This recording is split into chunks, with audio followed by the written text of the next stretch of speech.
In the year 2011, millions of people look at a screen to read the same news. Steve Jobs has died. Yet nothing shuts down. On the contrary, the world keeps working exactly the way he imagined it. The question is not what Steve Jobs invented. The question is what he had to sacrifice to achieve it. Before becoming a myth, he was an abandoned child. He was born in San Francisco in 1955 and given up for adoption at birth. That first rejection left a deep mark. Jobs would grow up with a dangerous mix, an extreme need to prove his worth and an almost arrogant confidence in his own judgment. His adoptive father was not an engineer, but he taught him a lesson Steve would never forget.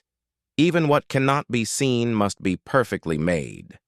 In a modest garage surrounded by tools, his obsession with detail was born, not superficial beauty, but total coherence.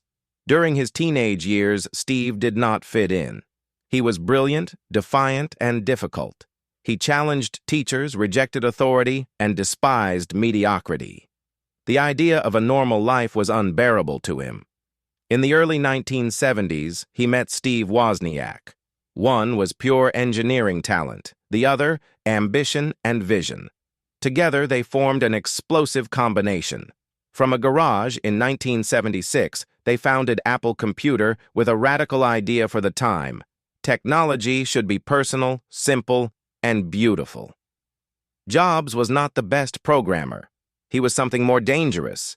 He knew how to persuade. He knew how to sell a vision of the future before it existed. Apple grew fast. Too fast. With the Macintosh, Jobs challenged industry giants and became both admired and feared. He demanded the impossible and tolerated no mistakes. For some, working with him was a privilege. For others, a nightmare. In 1985, the blow was brutal. Steve Jobs was pushed out of the company he had created. The genius was expelled from his own empire. Humiliated. Alone. The world believed his story was over. But it was not over. It was the beginning of his transformation. He founded Next, failed commercially, and learned how to lose.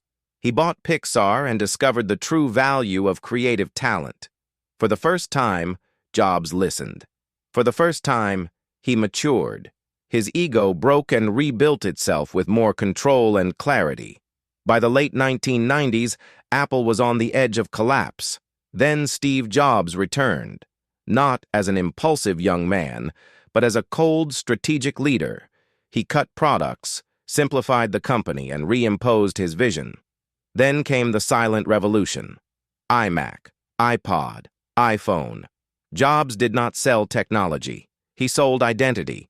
He turned objects into cultural symbols. He changed how we work, how we listen to music, and how we communicate. The world adapted to his way of thinking without realizing it. But success had a cost. Broken relationships, isolation, a body slowly failing. Steve Jobs won the battle against the impossible, but not against time. When he died on October 6, 2011, the world did not lose a kind or balanced man. It lost someone decisive, someone obsessed, someone capable of bending reality to his will. Steve Jobs proved that the world is not changed by the cautious, but by the obsessed. And the final question is not whether he was a genius. The question is whether we would be willing to pay the same price.